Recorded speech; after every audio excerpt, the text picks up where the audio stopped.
بسم اللہ الرحمن الرحیم۔ السلام علیکم ورحمۃ اللہ وبرکاتہ۔ 5 لوگوں کو موت کے وقت تکلیف نہیں ہوگی۔ موت کی سختی سے مستثنا 5 لوگ۔ محترم ناظرین، موت کی تکلیف بڑی سخت تکلیف ہوا کرتی ہے۔ مثل مشہور ہے کہ جسے کانٹا چبھتا ہے وہی انسان ہی کانٹا چبھنے کی تکلیف کو محسوس کر سکتا ہے، اور وہی انسان اپنی تکلیف کو بیان کر سکتا ہے۔ اللہ تعالیٰ معاف کرے، کبھی ہم نے موت کی تکلیف دیکھی نہیں، اس لیے ہمیں اندازہ بھی نہیں کہ موت کی تکلیف کیسی سخت اور اذیت ناک ہوا کرتی ہے۔ لیکن رسول اللہ صلی اللہ علیہ وآلہ وسلم نے صحیح بخاری کی روایت کے مطابق فرمایا، آخری وقت میں اللہ کے رسول صلی اللہ علیہ وآلہ وسلم نے بی بی عائشہ صدیقہ رضی اللہ عنہا سے فرمایا تھا کہ اللہ کے سوا کوئی بھی عبادت کے لائق نہیں ہے، لیکن موت کی بہت زیادہ سختی ہے۔ موت کی سختیاں بہت سخت ہیں، جس کو ہم سکرات الموت کہتے ہیں۔ انسان کا خاتمہ اچھا ہونا بڑا ضروری ہے۔ موت کی سختیوں سے بچنا، سکرات سے بچنا بڑا ضروری ہے۔ سوال اب یہ پیدا ہوتا ہے کہ بحیثیت ایک انسان اور مسلمان ہمیں کیا کرنا چاہیے؟ ہم ایسے کون سے کام کریں جن کی بدولت ہم ہر طرح کی تکلیفوں سے اور مصیبتوں سے اور مشکلات سے بھی بچ جائیں، اور ہمارا خاتمہ ایمان پر ہو، اور ہم موت کی سختی سے بھی بچ جائیں، اور ہماری آخرت بھی اچھی ہو جائے؟ ارشاد باری تعالیٰ ہے کہ قریبی رشتہ داروں کو ان کا حق ادا کر دو، اور مسکینوں اور مسافروں اور یتیموں کا بھی حق ادا کر دو۔ یہ بہتر ہے ان لوگوں کے لیے جو اللہ رب العالمین کی رضا اور اس کی خوشنودی کی امید کرتے ہیں، اور یہی لوگ کامیاب ہونے والے ہیں۔ سیدنا حضرت عثمان بن عفان رضی اللہ عنہ سے روایت ہے، انہوں نے فرمایا کہ 5 لوگ ایسے ہیں جن کو موت کے وقت تکلیف نہیں ہوتی۔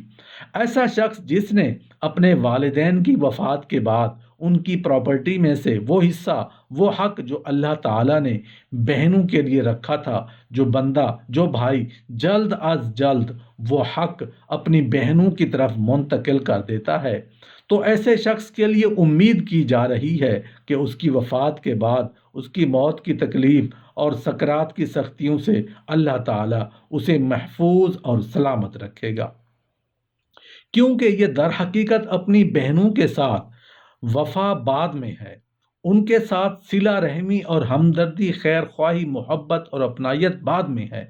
سب سے پہلے یہ اپنے والدین کے ساتھ وہ احسان، وہ حسن سلوک ہے کہ یہ ان کے فوت ہو جانے کے بعد بھی کوئی ان کے منہ کو دیکھتے ہوئے، ان کا لحاظ کرتے ہوئے ان کے حقوق کی ادائیگی کرتا ہے اور پاسداری کرتا ہے، اور ان کے وہ حقوق جو انہوں نے کسی کو دینے تھے، سو یہ پراپرٹی کا حصہ بھی اسی میں سے تھا، بہنوں کی وراثت کا یہ حصہ بھی اسی میں سے تھا۔ اس امانت کو انہوں نے یوں کا توں جو ہے وہ آگے جلدی پہنچانے میں جلدی کی، تو امید ہے کہ وفات کے وقت اس کا خاتمہ اچھا ہوگا۔ واضح رہے کہ والدین کے انتقال کے بعد ان کے ترکے میں سے جس طرح ان کی نرینہ اولاد کا حصہ اور حق ہوتا ہے، اسی طرح بیٹیوں کا بھی اس میں شرعی حق اور حصہ ہوتا ہے۔ والدین کے انتقال کے بعد ان کے ترکے پر بیٹیوں کا خود تنہا فیصلہ کر لینا اور بہنوں کو ان کے شرعی حصے سے محروم کرنا ناجائز اور سخت گناہ ہے۔ بھائیوں پر لازم ہے کہ بہنوں کو ان کا حق اور حصہ اس دنیا میں دے دیں، ورنہ آخرت میں دینا پڑے گا، اور آخرت میں دینا آسان نہیں ہوگا، بلکہ میں تو کہتا ہوں کہ ممکن بھی نہیں ہوگا۔ اور جب تک بھائی بہنوں کو ان کا حق نہیں دیں گے، اس وقت تک یہ حق ان کے ذمہ لازم رہے گا۔ کسی کا حق دبانے یا غصب کرنے پر احادیث مبارکہ میں بڑی سخت وعیدیں آئی ہیں۔ چنانچہ حضرت سعید ابن زید رضی اللہ عنہ روایت فرماتے ہیں کہ رسول اللہ صلی اللہ علیہ وآلہ وسلم نے فرمایا، جو شخص کسی کی بالشت بھر زمین بھی از راہ ظلم لے گا،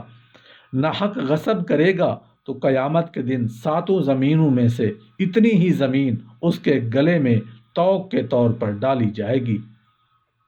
ایک اور حدیث میں ہے کہ حضرت انس رضی اللہ عنہ فرماتے ہیں رسول اللہ صلی اللہ علیہ وآلہ وسلم نے فرمایا، جو شخص اپنے وارث کی میراث کاٹے گا، یعنی اس کی پراپرٹی کا حصہ اس کو نہیں دے گا، تو اللہ تعالیٰ قیامت کے دن اس کی جنت کی میراث کاٹ لے گا۔ نیز یہ بھی یاد رہے کہ اگر بھائی بہنوں سے جائیداد کی تقسیم سے قبل دستبردار ہونے کا کہیں تو یہ بھی درست نہیں۔ تقسیم ہو جانے کے بعد تقسیم جائیداد سے پہلے کسی وارث کا اپنے شرعی حصہ سے بلا عوض دستبردار ہو جانا شرعاً معتبر نہیں۔ البتہ ترکہ تقسیم ہو جائے، ہر ایک وارث کو اس کا اپنا اپنا حصہ جب پورا مل جائے اور اس پر اس کا قبضہ ہو جائے، پھر خوشی سے جس کو دینا چاہے وہ دے سکے گا۔ لیکن اگر بھائیوں کے خاندانی معاشرتی دباؤ کی وجہ سے بہنوں سے ان کا حصہ معاف کرا لیا گیا تو بھائیوں کے لیے وہ حلال نہیں ہوگا۔ اس سے یہ ثابت ہوتا ہے کہ بہنوں کا حق مقرر ہے، بھائیوں کا بہنوں کو حق نہ دینا ظلم اور زیادتی ہے۔ اسی طرح اگر وہ بھائی اپنی بہنوں کو یہ والا حصہ دے دیتے ہیں تو یہ ان کے لیے بہت ہی بہتر اور اچھا ہے، بلکہ ان کے لیے وفات کے وقت ایک نعمت کے طور پر ثابت ہوگا، اور وفات کے وقت ان کے اوپر آنے والی جو موت کی سختیاں ہیں وہ ختم ہو جائیں گی۔ ایک دوسرا سبب یہ بھی ہے کہ موت کی سختیاں اس وقت ختم ہوں گی جب کوئی شخص بہت زیادہ اللہ کے راستے میں صدقہ اور خیرات کرتا ہے، کثرت سے اور زیادہ مقدار میں، اور ہر وقت اور ہر طرح کے حالات میں، اور ہر ایک حقدار پر اللہ کے راستے میں اللہ کی رضا کے لیے زکوٰۃ کے طور پر، صدقہ کے طور پر، خیرات کے طور پر، عشر کے طور پر، اسی طرح منت منوتی، لنگر، سبیل، نیاز و نظر، کوئی بھی اللہ کے راستے میں دینے کا جو بھی ذریعہ ہے، جو بھی سبب ہے، جو اس کے ذریعے سے جو بندہ اللہ کے راستے میں زیادہ سے زیادہ اور بار بار اللہ کے راستے میں خرچ کرتا ہے، امید کی جا رہی ہے کہ اس کی وفات کے وقت اس پر جو موت کی سختیاں ہیں وہ بہت کم ہوں گی۔ شریعت کی اصطلاح میں اس کا نام انفاق ہے، انفاق خرچ کرنا، اور ہمارے ہاں اردو کے اندر اس کی سخاوت کہتے ہیں۔ اللہ کی راہ میں مال خرچ کرنے پر ابھارا گیا ہے۔ اللہ تعالیٰ فرماتے ہیں سورہ بقرہ آیت نمبر 254 میں، اے لوگو جو ایمان کا دعویٰ کرتے ہو اس میں سے خرچ کرو جو ہم نے تم کو دیا ہے۔ اسی طرح ایک اور مقام پر اللہ تعالیٰ فرماتے ہیں، اس مال میں سے خرچ کرو جس پر ہم نے تم کو خلیفہ بنایا ہے۔ یہ سورہ حدید کی آیت نمبر 7 ہے۔ خلیفہ بنانے کا مطلب یہ ہے کہ مال کا اصل مالک اللہ، اور اسے خرچ کرنے کے لیے اس نے تم کو اپنا جان نشین بنایا ہے۔ اصل مالک جس طرح کہے گا اسی طرح اس کو خرچ کرنا ہے۔ ہم کسی کو خادم رکھیں، پھر اسے کچھ مال دے دیں اور کہیں جا کر اس کو فلاں فلاں جگہ خرچ کر دو، فلاں سامان لے آؤ، فلاں کو دے آؤ، تو خادم کو یہ حق نہیں پہنچتا کہ وہ اپنے طور پر اس میں سے کچھ خرچ کر تصرف کرے، بلکہ مالک جس طرح ہدایت کرے گا اس کے مطابق اس کو خرچ کرنا پڑے گا۔ ایک تیسرا سبق یہ بھی ہے کہ جو اللہ تعالیٰ کے راستے میں خرچ کرنے کے ساتھ ساتھ اپنے معاملات کو بہتر کرتا ہے، اپنی آخرت کو بہتر کرنے کی کوشش کرتا ہے، ہر وقت مشکلات میں ہوتے ہوئے بھی اپنے اہل و عیال پر خرچ کرتا ہے، اور وہ جو آپ کی کفالت میں ہوتے ہیں ان پر مال خرچ کرنے سے بھی موت کے وقت جو مشکلات ہیں وہ مشکلات ٹل جاتی ہیں۔ اور اللہ رب العالمین نے قرآن کریم میں اس کے بارے میں بھی بطور حکم دیا ہے، فرمایا جن کے بچے ہیں ان کا ذمہ دستور کے مطابق ان کا روٹی اور کپڑا ہے۔ سورہ بقرہ آیت نمبر 233۔ ایک اور مقام پر اللہ رب العالمین ارشاد فرماتے ہیں، اور تم جو بھی خرچ کرو اللہ تعالیٰ اس کے بدلے میں تمہیں زیادہ عطا کرتا ہے، اور وہ سب سے بہتر رزق دینے والا ہے، روزی دینے والا ہے۔ رسول اللہ صلی اللہ علیہ وآلہ وسلم کی بہت ساری احادیث ہیں جن میں آپ صلی اللہ علیہ وآلہ وسلم نے سیدنا ابو ہریرہ رضی اللہ عنہ بیان کرتے ہیں کہ رسول اللہ صلی اللہ علیہ وآلہ وسلم نے فرمایا،